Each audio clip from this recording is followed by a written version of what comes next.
Now we're getting somewhere. Is weather more local, or is it there is a global impact? Because as far as I'm concerned too, that my limited knowledge here um, taught me that weather and the climate change happens more locally than globally.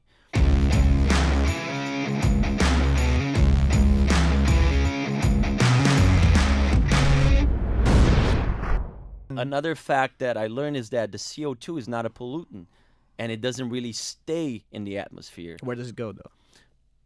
'Cause Well, I don't know. I know there are layers: Right. atmosphere, Yeah. Stratosphere, ionosphere, all these exactly. spheres. And those spheres, they work sort of like amortecedor. Dampener, like a bumper, like what? No, sorry. Exactly. And Of what? of outer space Radiation. radiation, Yeah. or all the. Sure. It's like this guy that I was listening. He mentioned that as a soup of cancer, like certain substances that if if we didn't have those protective layers in the atmosphere, stratosphere, Yeah. ionosphere, or whatever, we would basically dissolve. Of course, but that's not. Those are. There's like a leap of logic. So It makes doesn't sense. really. So that greenhouse effect is not really something that. But it is that you just exists. explained the greenhouse effect, and let me explain to you. So, what Well, space? but what I meant was that those layers don't really hold anything into the they have atmosphere. to. They have to, and they repel other things. It Okay. depends. It depends on the molecule. Like for example, ozone. Are you saying the Earth is flat? So Are ozone, you saying we live in a dome? right? Just kidding. It does a really good job. So when let's go a little bit back. So you have all kinds of We like the radiation subject. in No, the you like the spectrum. I subject. love this subject. So in the radiation spectrum, there's a lot of different frequencies, Are and you every a Greenpeace frequency. agent disguised as No, I'm Luis, just the like I just paid Portuguese? attention to physics class, and so you have What? from the very very long period waves to the very very high energy waves, which are gamma rays, X rays, all kinds of rays. They're all over the place in space. Now, the Earth, and I feel like, freaking Neil deGrasse Tyson explaining Oh physics my to you right now, but like the Earth has this That guy's a layer. So he's a good the entertainer. oxygen in the atmosphere, right? The O2 molecule, when it gets hit, bombarded by these highly ionizing radiations, like X-rays or whatever, the infrared, ultraviolet rays, and more energetic, they become unstable and they create this structure. Right, the structure that usually does not exist when the molecule is stable, and it's the molecule of O3 when you get 3 oxygens, which in a bond that I forget right now, but they're very unstable, and as long as they get bombarded by this radiation, they kind of keep that state.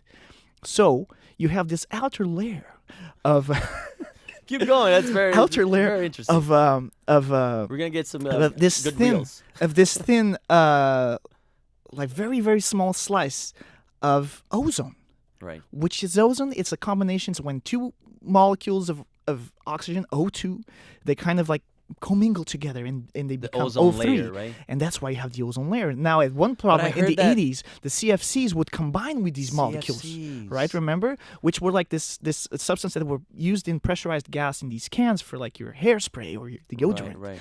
And we didn't realize then, but those molecules binded with the O3 molecules, therefore dissipating the O3, the ozone molecule, in effectively creating holes where this really ionizing radiation would come through and would just pierce. And now, you consider ionizing radiation to any molecule that can excite the electron to a different state. So pretty much it can, for layman terms, it can influence chemistry. It can change the way your atoms combine. Okay. Right? And that's why you have cancers. Because when that molecule hits your skin, it can actually change little bits and pieces of your DNA, and can, when the cycle of cancer, you have like a cell that has like crooked DNA So that shouldn't be there. Use sunscreen. So use sunscreen. And for a little while, the ozone layer was punctured, and there were parts of the Earth, I believe, like in the Arctic, that it was very, very thin, so all this radiation could pour through. Thankfully, nobody or very few people live in the Antarctica. I think it was the South. But correct me if I'm mistaken. So what you get is as soon as you stopped emitting these chemicals that used to combine with the O3 molecules, then the remaining O2 starts combining again into O3, starts getting reactive into O3, and slowly it plugs the hole in the ozone layer. But that is the reason why there's life on the planet as we know it, because we do have this layer of protection. Now, other radiation passes through pretty easy.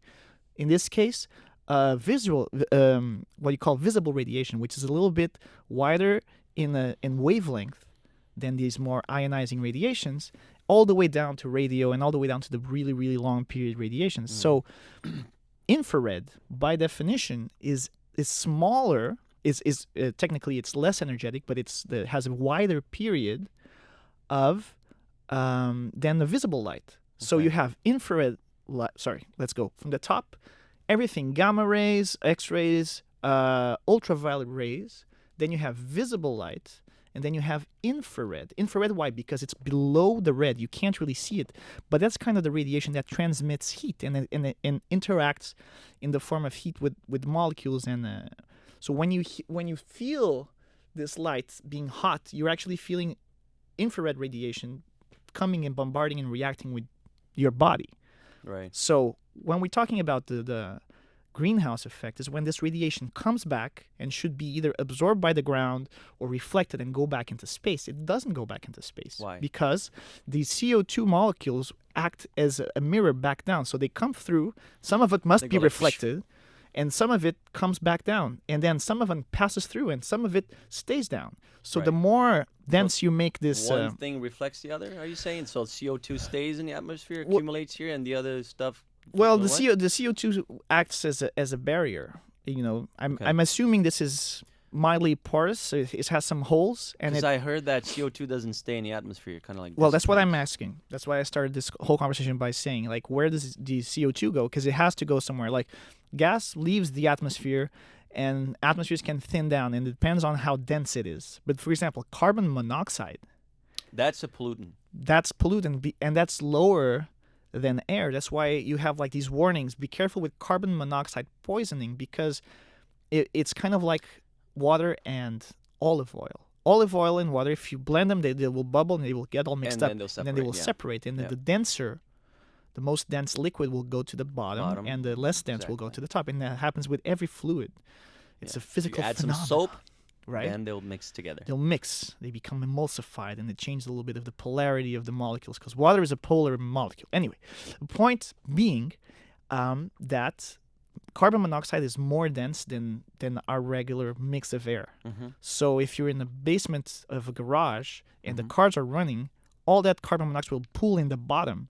And if you stay there for too long, you're not gonna realize this, but your red blood cells will start getting filled with less oxygen and more carbon monoxide, because it has, I think, if I remember correctly, it has sort of the same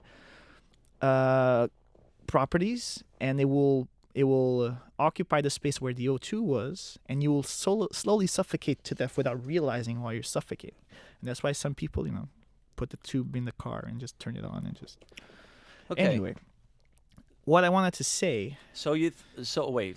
So this is how like the greenhouse effect. I'm not the physics guy. And methane also works the same in a way, where it acts as a reflective layer, that this radiation that normally in a very low density or very low concentration of these greenhouse gases would normally dissipate back into space. So the energy would not be contained in our quote unquote atmosphere. It stays it lingers for a little while longer. So is it the CO2, the excessive production of CO2, or is it the carbon monoxide or dioxide, the actual pollutants? What exactly is the issue? Well, it's whatever they consider greenhouse gases, which I don't know all of them at the top of my head. But is it what's the CFCs that you were CFCs is just a molecule that was used in industrial chemistry that used to bind with the O3 molecules in our higher atmosphere, the quote-unquote ozone layer. And that's what created the hole in the ozone layer. Okay. Right. But I heard that also the ozone layer, when scientists were studying the ozone layer, they got to a point in one of the poles or Antarctica, whatever, where the ozone layers simply disappear. But that was a consequence of these CFC emissions. No. But also, I if don't you, think so.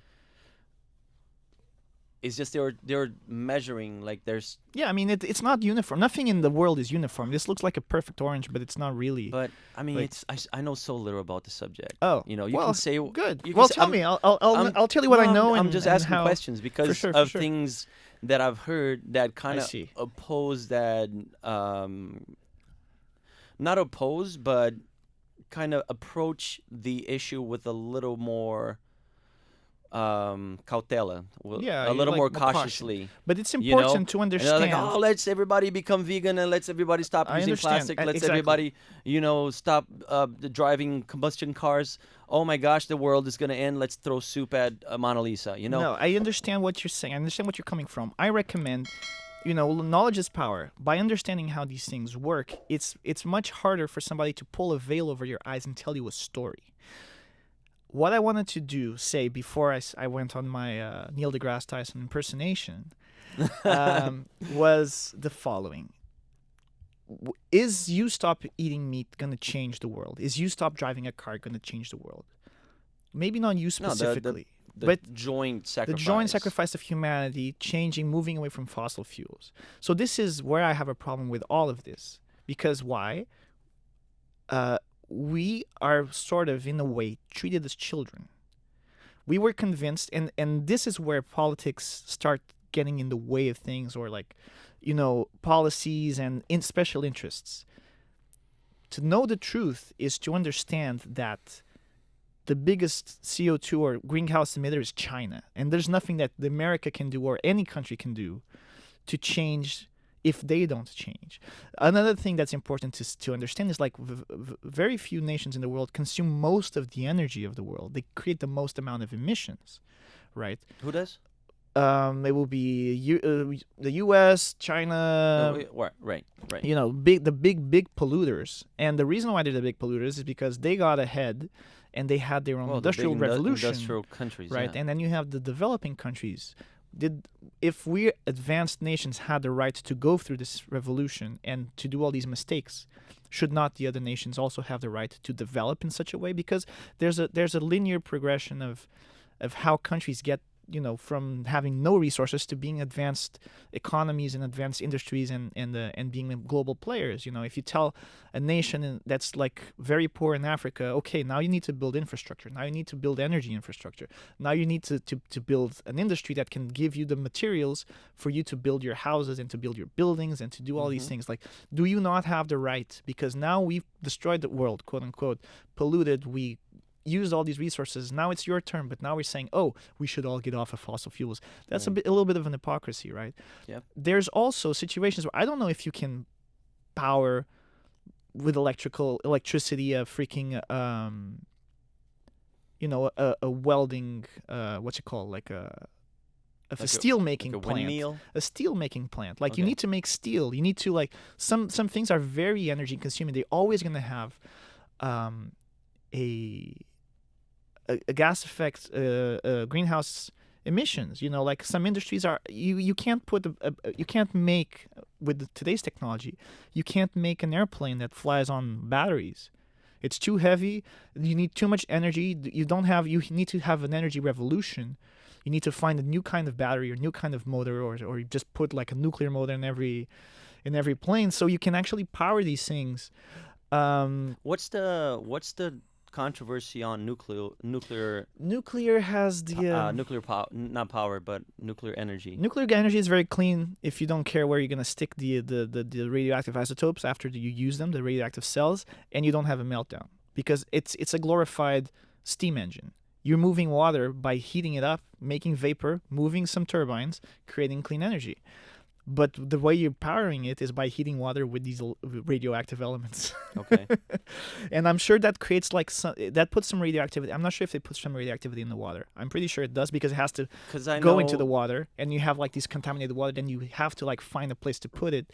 But then you have the chance that it all might go. The history on nuclear energy is a little dark, right? When you go back you have and you see meltdowns. Chernobyl and the nuclear usina. How do you say Usina? usina? I don't know how to say Usina that. nuclear.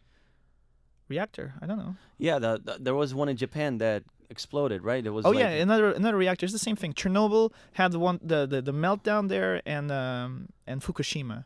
Okay. Fukushima Yeah, had Fukushima, yeah, I the remember other that. one after the earthquake. There was like a rupture, and they couldn't stop, and the water leaked, like the radioactive water leaked. And now probably I'm surfing here in the coast of California with some kind of radioactive You're water. gonna be eaten by A radioactive shark. Yeah. So it's clean until it stops a being genetically clean. modified Yeah. shark. It's one of the best solutions, but the alternative is a toxic wasteland. Hello everybody, and thank you for watching until the end. This has been Woke Wars, and I hope you liked our conversation. Don't forget to hit that like button and subscribe, and drop a comment down below. Tell us what you'd like to hear us talk about next. Also, check out some of our other episodes. We post every Wednesday, Friday, Saturday, and Sunday. We will see you on the next one.